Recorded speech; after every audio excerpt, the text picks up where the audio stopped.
Hello again, everyone. Dave Benson here, Senior Advisor for Threat Mitigation and Global Operations for CPPS, the Center for Personal Protection and Safety. Continuing our series this month about behavioral threat assessment and management. And one question I get asked an awful lot is, how do you get started putting together a behavioral threat assessment and management program within your organization? I'm really going to break it down into 5 main areas. Implementing an enterprise-wide workplace violence prevention intervention program, encouraging multi-avenues of reporting, because this is an information-driven system. If we don't get information, no matter how well we put together our behavioral threat assessment team, we're not going to be as effective as we would be otherwise. Number 2, ensuring that your team is made up by multidisciplinary personnel. What we mean by that. Number 3, determine the breadth and scope of your program.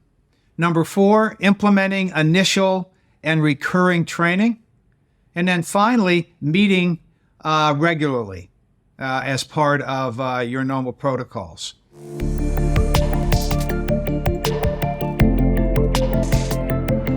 So the first one, implement enterprise-wide workplace violence prevention intervention program. Many of you have these programs in place, but I've also seen that when and if you get to the point that you want to put together a behavioral threat assessment or management program, there's not enough connectivity between the main program, the violence prevention program. They should both be part of the whole.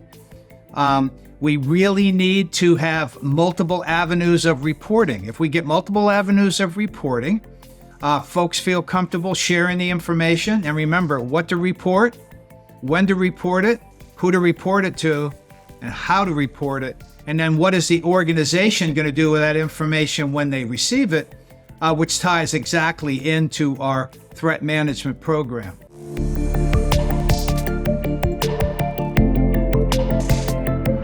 Number 2, ensure that your program is multidisciplinary in makeup. And I've talked about this before, but what I mean by that is your organization and your team should be one and the same. It should reflect your demographics, your mission, your employees, all those things, so that your multidisciplinary threat management team represents your organization as a whole. That's extremely important because when we deliberate as threat assessors, we want to make sure that we're looking at all aspects, and certainly understanding that people coming to the table with different roles from different parts of the enterprise are absolutely critical.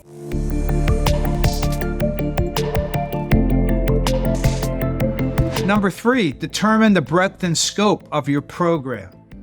This is a question I routinely ask my clients when we get to know them and we begin to build whether it be their workplace violence prevention and intervention program or their threat management team. And that is, what are you going to cover? What's the scope? Is it just North America? Is it globally? Is it regionally? And while ideally, I always want to have my teams cover the entire enterprise, I also understand that sometimes they start with a smaller chunk. So understanding what you're going to be covering and for what reason is an absolutely useful exercise.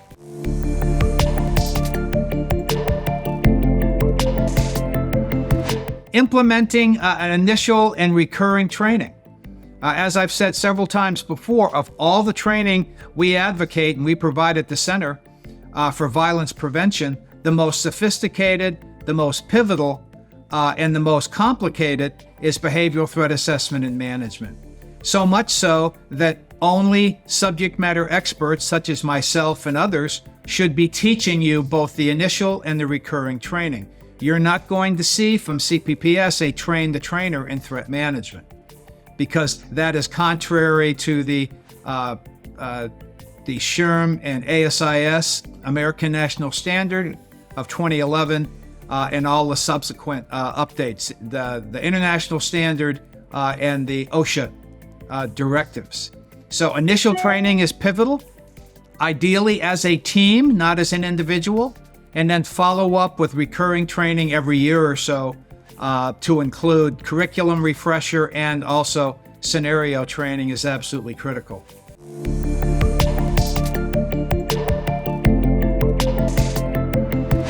And then finally, make a decision to meet regularly.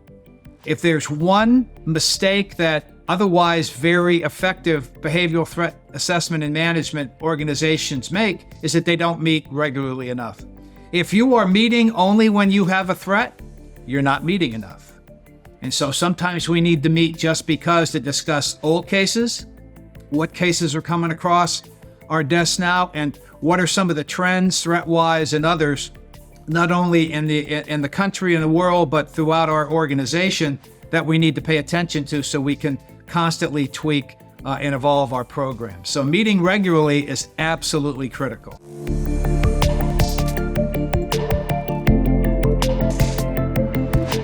Implement enterprise-wide workplace violence prevention intervention program.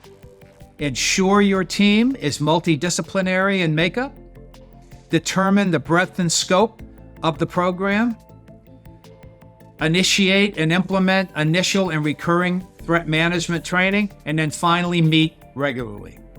If you have any questions on any of these points, please reach out to us at info@cpps.com. And thanks so much for spending some time with me today, and I look forward to talking with you soon.